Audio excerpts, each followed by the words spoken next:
ನಾಳೆ ರಾಜ್ಯಾದ್ಯಂತ ಪ್ರತಿಭಟನೆ ನಡೆಸಲು ಕರವೇ ಮುಂದಾಗಿದೆ. ನಿನ್ನೆ ಕೇಂದ್ರ ಸಂಸದೀಯ ರಾಜಭಾಷಾ ಸಮಿತಿ ಬೆಂಗಳೂರಿನ ತಾಜ್ ವೆಸ್ಟ್ ಎಂಡ್ ಹೋಟೆಲ್ನಲ್ಲಿ ಕಾರ್ಯಕ್ರಮ ನಡೆಸುತ್ತಿತ್ತು. ಇದು ಹಿಂದಿ ಹೇರಿಕೆಯ ಕಾರ್ಯಕ್ರಮ ಅಂತ ಕರವೇ ನಾರಾಯಣಗೌಡ ಬಣದ ಕಾರ್ಯಕರ್ತರು ಹೋಟೆಲ್ಗೆ ನುಗ್ಗಿ ಪ್ರತಿಭಟಿಸಿದ್ರು. ಈ ವೇಳೆ 41 ಕರವೇ ಕಾರ್ಯಕರ್ತರನ್ನ ಬಂಧಿಸಿ ಇದೀಗ 14 ದಿನ ನ್ಯಾಯಾಂಗ ಬಂಧನ ವಿಧಿಸಲಾಗಿದೆ. ಕರವೇ ನಾರಾಯಣಗೌಡ ಇದಕ್ಕೆ ಕೆರಳಿದ್ದು ನಾಳೆ ಎಲ್ಲಾ 31 ಜಿಲ್ಲೆಗಳಲ್ಲೂ ಪ್ರತಿಭಟನೆಗೆ ಕರೆ ಕೊಟ್ಟಿದ್ದಾರೆ.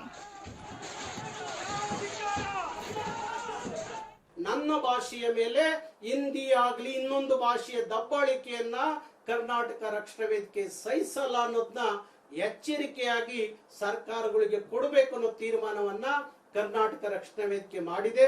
ಹಾಗಾಗಿ ನಾಳೆಯಿಂದ ಎಲ್ಲಾ ಜಿಲ್ಲಾ ಕೇಂದ್ರಗಳಲ್ಲಿ ಈ ಎರಡು ವಿಚಾರಗಳನ್ನ ಇಟ್ಕೊಂಡು ರಾಜ್ಯ ಮತ್ತು ಕೇಂದ್ರ ಸರ್ಕಾರದ ವಿರುದ್ಧ ಭಾರಿ ದೊಡ್ಡ ಹೋರಾಟಕ್ಕೆ ನಾವು ಸಜ್ಜಾಗ್ತೀವಿ. ನನ್ನ ಭಾಷೆಯ ಮೇಲೆ